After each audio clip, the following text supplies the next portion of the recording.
Live with local comforts. Love community over commuting. Live in a home built by Glenveagh. Love where you live. Glenveagh, home of the new.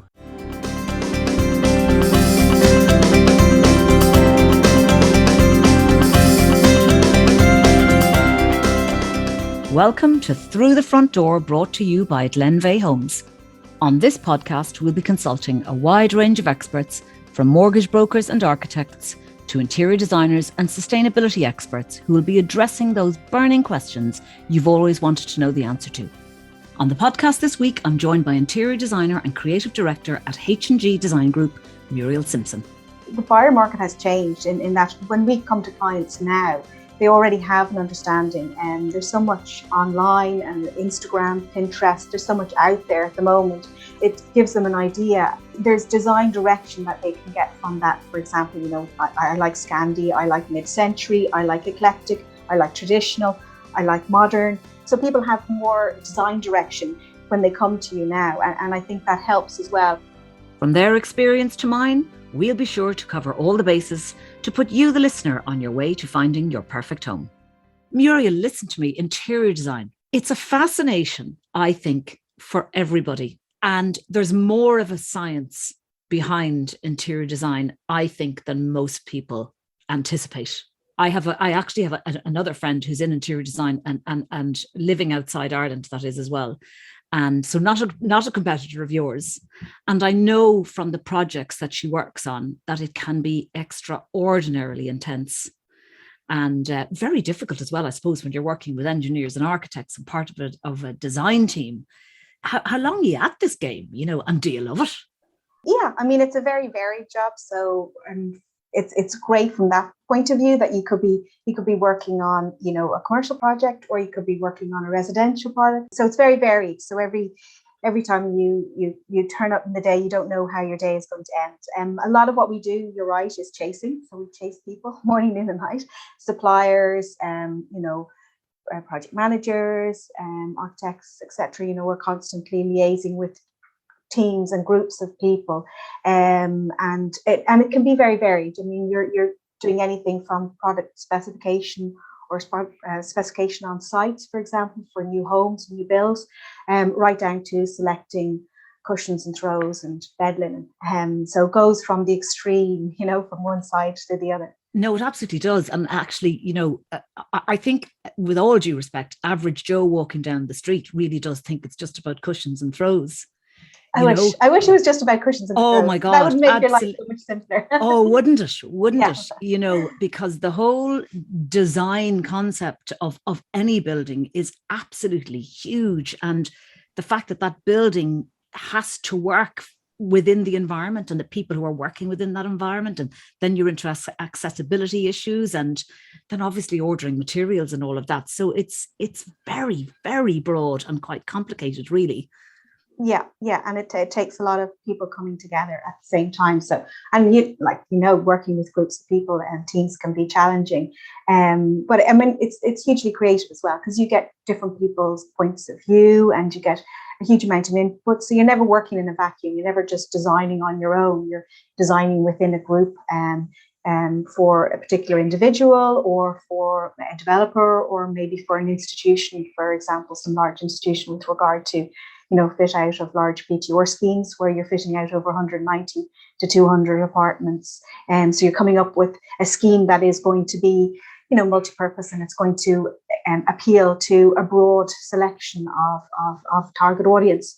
And the same with show houses and new homes. You're trying to appeal to a very broad audience, and you're taking into consideration a lot of different people's requirements. And so you get an idea of the target audience or the first time buyer in mind. And sometimes they're, young families or more mature families. So you get a direction on who you're targeting. And that's how you kind of start to design around their needs and wants. And then also you have to have a view to the trends. I mean, what's coming in or what's current, and we'll get to that. We'll be getting to that. Moving to add that all, factor that all in. Yeah, moving with the fashions and moving with the times. Absolutely. Yeah. I mean, it's interesting when you say about the BTR, build to rent. I actually recently sourced an apartment for a US client of mine who was relocating to Dublin and who just couldn't.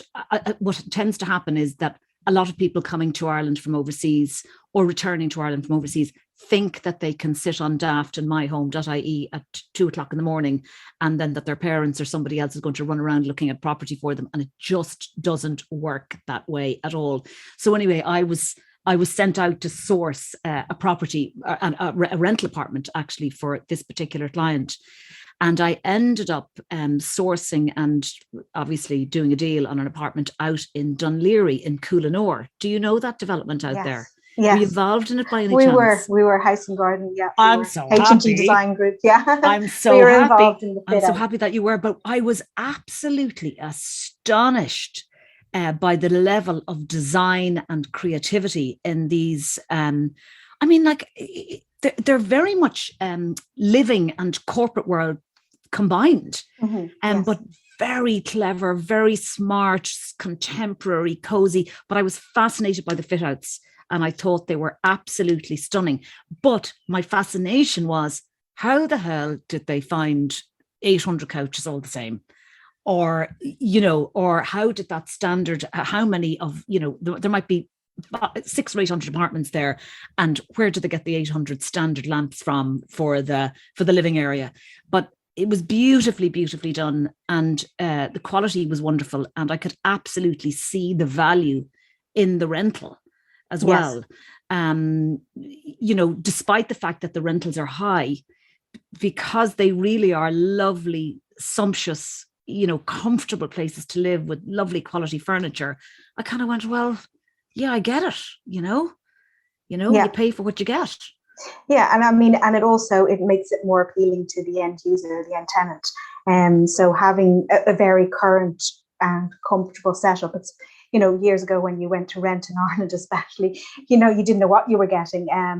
It was an afterthought. The furniture was always an afterthought, whereas now it's very much at the forefront of these developments and offerings.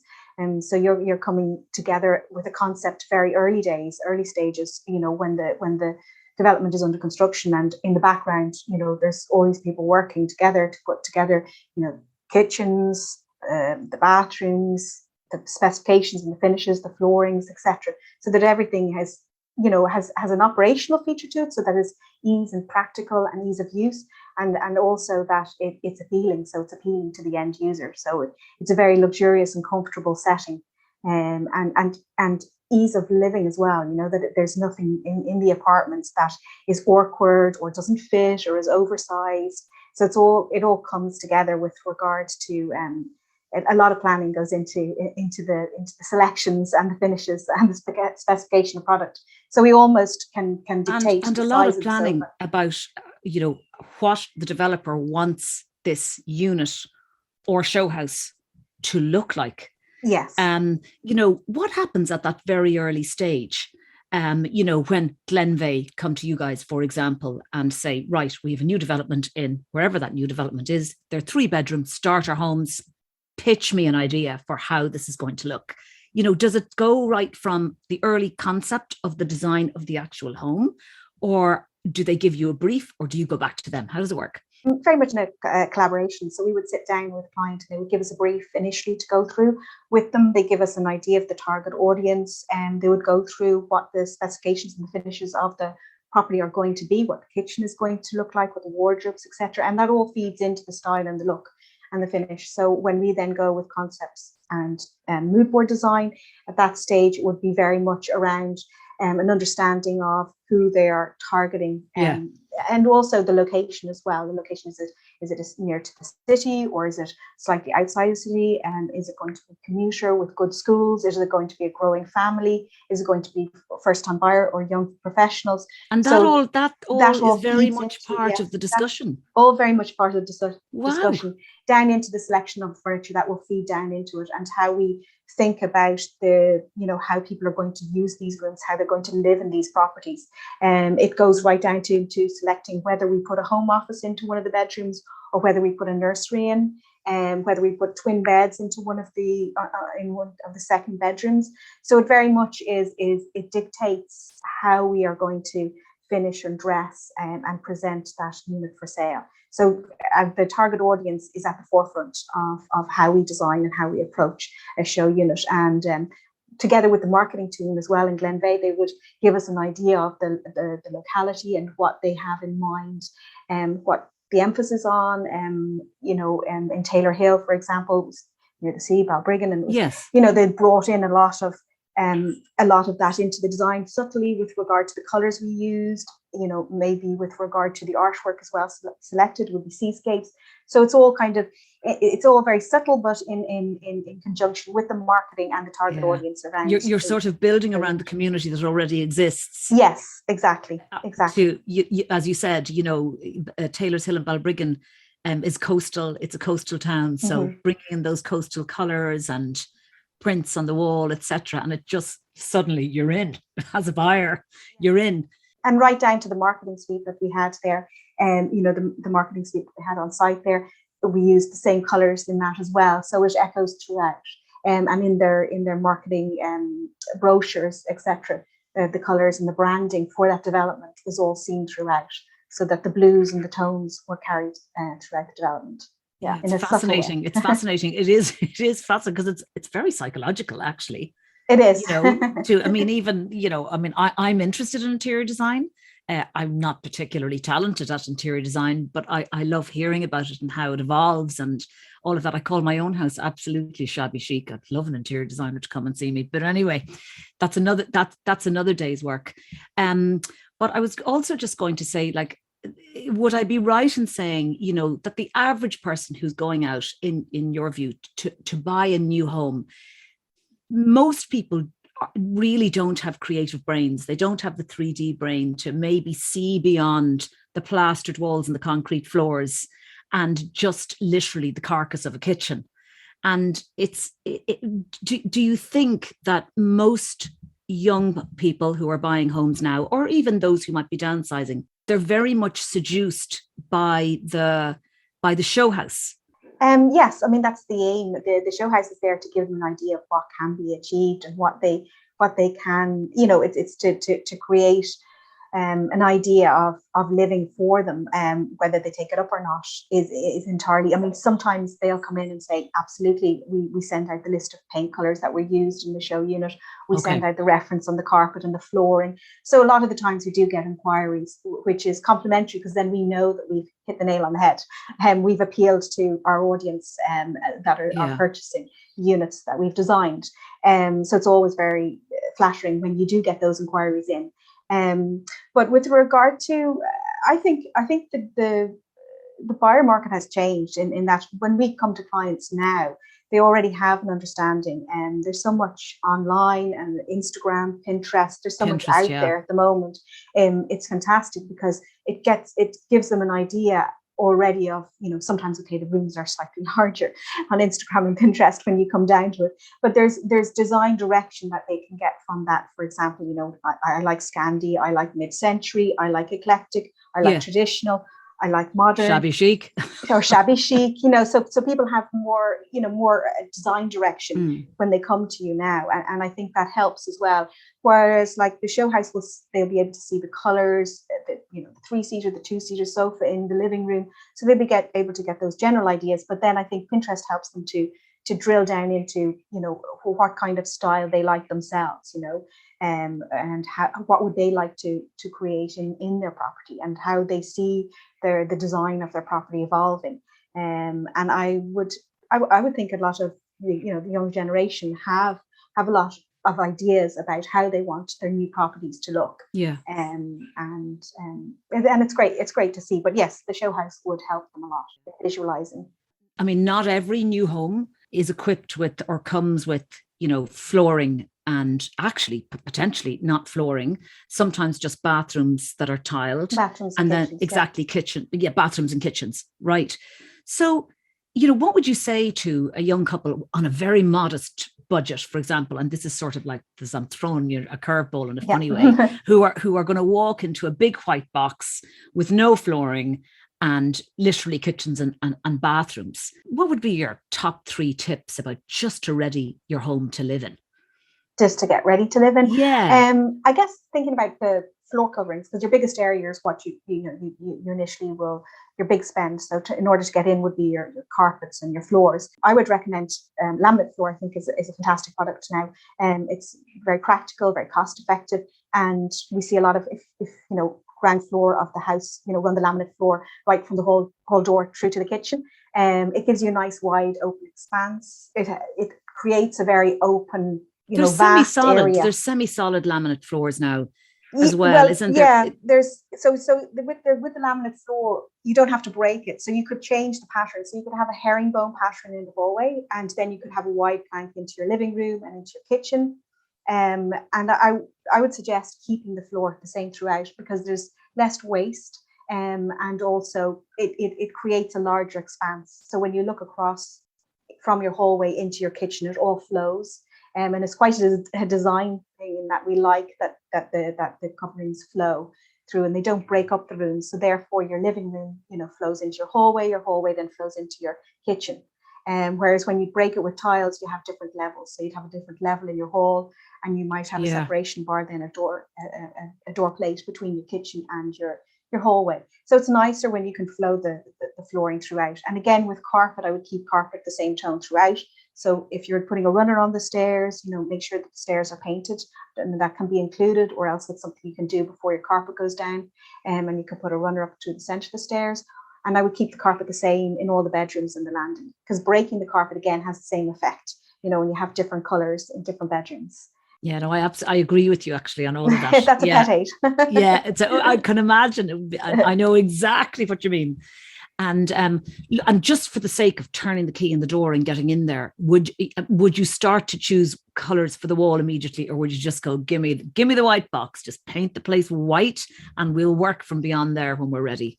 Putting in feature paint or feature walls and color blocking or accents, that can all be done after. So I would, concentrate on getting the essentials done, maybe looking at how you're going to use each of the rooms. Like, are you, your front living room, a lot of the A-rated houses now come with no fireplace, no focal point. Yeah. So is your living room going to be focused around TV? Do you want TV wall mounted? Do you want to actually create a built-in media unit there which houses the TV? And do you want storage? Do you have young children? Do you want toys to be in that room? Or is that just literally the grown-ups room? Is there a space then in the kitchen to have maybe a 2-seater sofa and wall-mounted TV? And then your living room could be more an adult living room, in that you could have an electric fire mounted on the wall. The gin and tonic room. Yeah, room, the gin and tonic. The escape room, gin and tonic room. Exactly. At the front of the house. So it literally, if you walk through the rooms and you see this room is very much going to be a family room, or it's going to be, adult TV room, or else we're going to put the TV area into the kitchen, and see how you want to live in those rooms and how you want to set those rooms Everybody's up. needs are at varying phases of any family's life. Everybody's needs become quite different, don't they? Yeah, they change. And I suppose if a home can evolve with a growing family as well, that's absolutely critical. Yeah, that there is space in the house to grow like that. So you can change from, maybe you have a home office in the corner of your kitchen, or maybe you have a home office in the living room. And then, as you said, as that changes, you can take that away and then maybe put back in an armchair in that corner where you have had the home office. So yeah, I mean, as a family grows, the house will evolve and grow. The needs change. Yeah, the needs change. One of the biggest things is storage, though. Yeah, I don't think storage ever changes. I think nobody can have enough storage. So that's another thing that I would walk through the house and see: is there space under the stairs to use storage, space in the utility, or maybe space upstairs? And literally just think about areas, like even into the bathrooms. Is there storage you can put in? Does the bathroom come with a vanity unit that you can store? Because that's a lot of the times you find in bathrooms that you run out of storage, you run out of space for makeup, toothbrushes, toothpaste, shampoos, etc., and they all kind of clutter up together. So having somewhere to store them is ideal. And if you have if you manage to get your hands on a really good carpenter, there can be some very clever design in terms of storage and under the stairs, and the extra bit that where the loo went under the stairs, the extra bit where you can pull out drawers and pull out little cupboards and units and etc. I mean, I've seen some really smart storage, but then equally, Am I allowed to say this word? I don't even know if I'm allowed to say this word. You can also go to IKEA, and You can also go to IKEA. there's some Absolutely. very smart storage solutions there as well. If you want to build, if you can bring back the carpenter then to build them for you.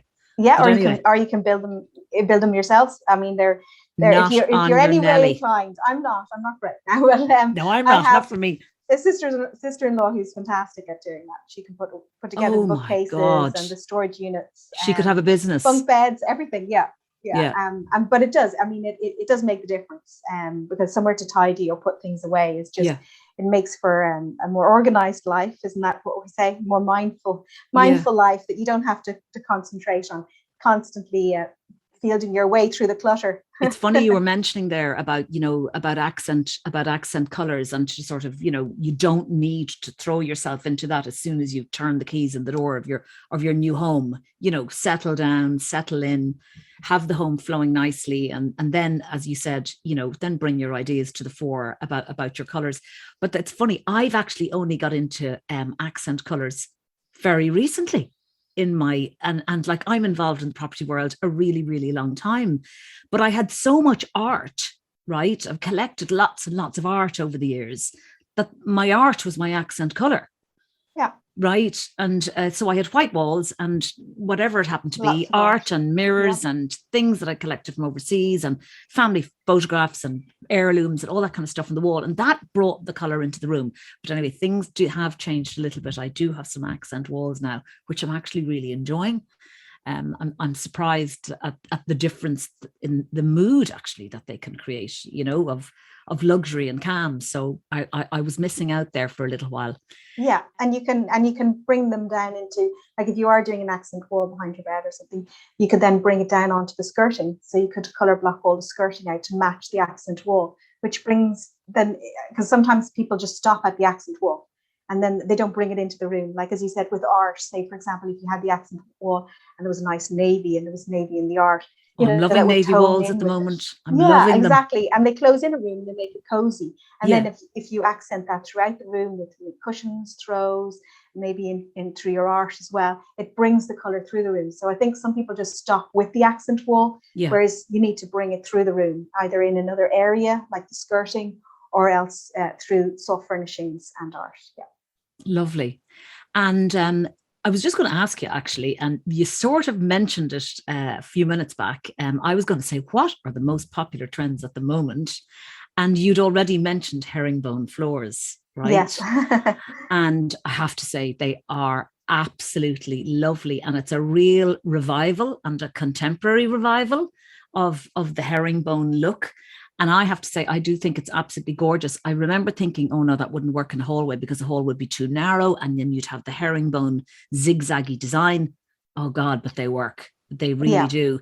So what are the most popular trends right now? Well, as you touched on it, the herringbone flooring or the chevron or the parquet. So that's very, very in.